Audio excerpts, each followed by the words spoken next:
like, reading to me is subjective. If you don't want to read it, don't read it. But you don't have the right to force someone else not to read it. Yeah, well, that's the heart of it. And you know, we always hear like that history is written by the winners, but it's also, you know, then you limit it even more by, you know, picking and choosing what books we're going to put out there and let people see.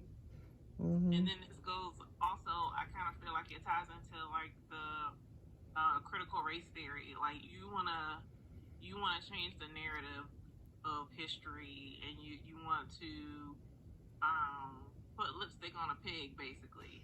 Yeah. So you're trying to prevent people from learning about things that actually happen. Yeah. And that to me is dangerously ignorant. Like we are going backwards in time, like, and it's scary. It's Yeah. super scary. Critical race theory is only taught in law school. Period. It's not in public school, and that's what a Mm-hmm. lot of people are misinformed about. And just because you talk about slavery and stuff like that, that's just American history. Critical race theory is exactly what it is. It's a theory. It's something that some lawyers came up with in the 80s, and law schools accepted it because our judicial system is implicitly biased. We're black African Americans are 12, 13% of the population, but 89 to 90% of the prison population. So we're not teaching students that in elementary school and stuff like that. We're not. I mentioned the school to prison pipeline one time. My friends were talking about, you gonna get me fired. I was like, my fault. But so with the young ones, I mean, you got to ease them into history. But middle school and high school especially, they need to know. They need to be informed, because when they get out here in the world, they got to understand what they're talking about.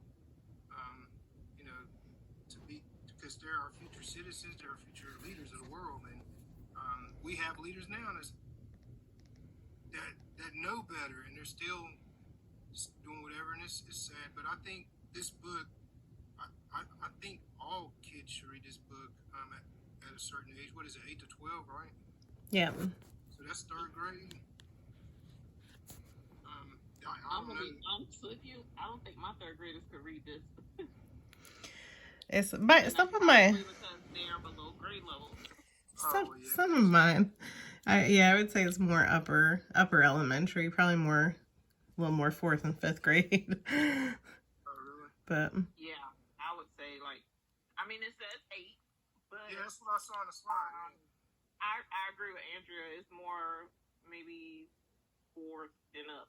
So that's just only a recommendation when they put the ages in. oh yeah, yeah. Yeah, in a perfect world, all third graders would be on grade level, but a lot of them sadly are not. And I think the character in this book, she's really strong. She's a beast. She's standing up to those adults, and she's such an advocate that she got other kids that wasn't even interested in reading, which is amazing. How often does that happen? And so Exactly. I was thinking that too. That's the power of when that's what we do when we ban books, though. Doesn't it always increase interest and just makes people want to read them more? I love reading banned books Mm-hmm. or Yeah. challenge books. Yeah, there are a lot that have ended up on my radar, and I've read them just because they're banned. And I almost expect people to start throwing books in a pile and set them on fire. Well, that's kind of at the end of the book. There's a whole scene where they have like these cartloads that they've pulled, and they tip them over, and that's I think that was kind of what it's reminiscent of. Like, it is almost like, gathering in the town square and lighting them on fire. Yeah. bronze, But yeah, to me the worst offenders though really were like that there were so many teachers on board with this at the school. And I know they kind of hinted at like the English teachers didn't love it and stuff, but I just feel like they would have in most settings they would have been a lot more outspoken about it. And then, a lot of them were probably afraid to lose their jobs. Yeah. But as the old saying goes, if you don't stand up for something, you'll fall for anything. That's what Malcolm X said. Yeah. So it's just like, oh gosh, like I I don't want to say parents don't have a right to be concerned about their child's education or vice versa, but you cannot allow them to dictate, because right now in our society there's a serious lack of accountability, and it's just I'm not going to parent bash.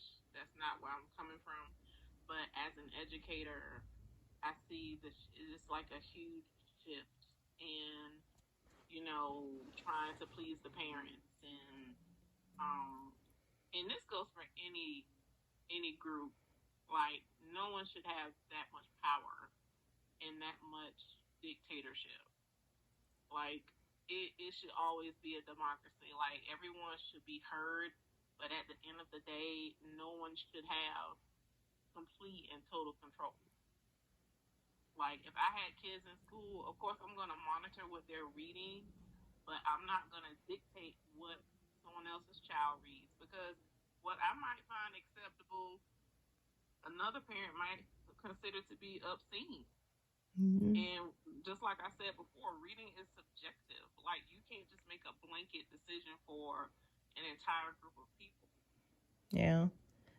I know as a librarian too, I've had, like, I'm in elementary school, and I haven't had like a lot of pushback from parents, but I've had a conversation with a parent or two before that they had a problem with a book their child brought home, and the response I gave, and thank goodness they were satisfied, they were happy with it, was I just shared with them that I was happy to kind of honor what they want to do with their kids and kind of work with their kids to find some different kind of books, but yeah, we don't pull them for the entire student body.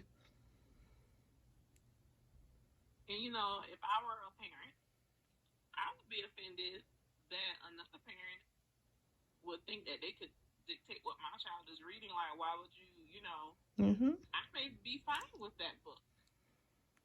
If you have every right to monitor the reading in your house, but if I'm okay with my child reading it, then they're going to read it. Yeah. What did y'all think of Mrs. Bradshaw, the librarian in the story?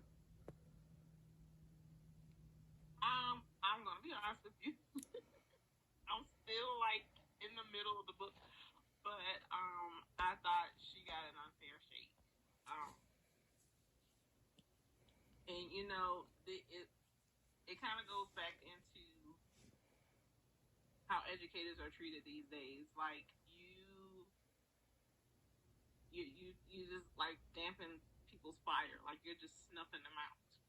Mm-hmm. And I felt sorry for June, because when they the part where they're like taking books by the cart out of the library, and she's like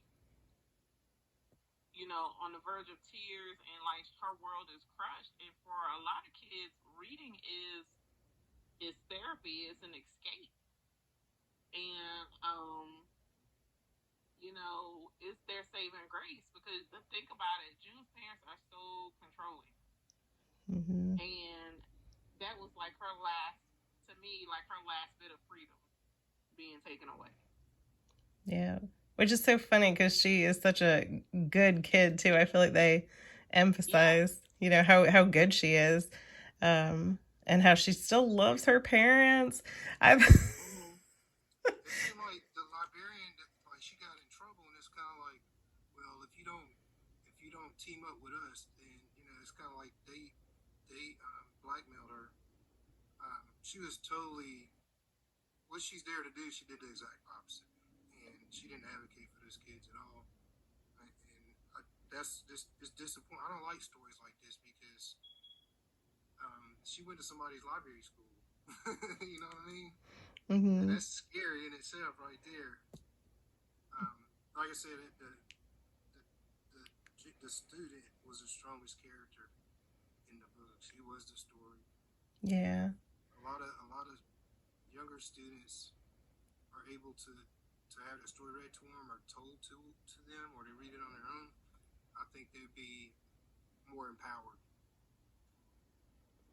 Yeah, and poor Miss Yeah, this is Bradshaw. definitely. I think this is a great read, especially for middle school students. Mm. Because I feel like at this time that is where a lot of they're getting into the heavy stuff and they're being exposed to more stuff. And I think that's like middle school is like the critical turning point. Like you're literally at a crossroads in middle school. And I can remember reading Beowulf in the 7th grade, and I'm just like, Oh wow. you know, even in the 7th grade, I'm like, wow, this is some graphic stuff going on here. And to be honest with you, I don't know if my parents would have approved of me reading Beowulf, but that was a part of the curriculum. That was the part of our unit being taught. I mean, it was a great read, but it was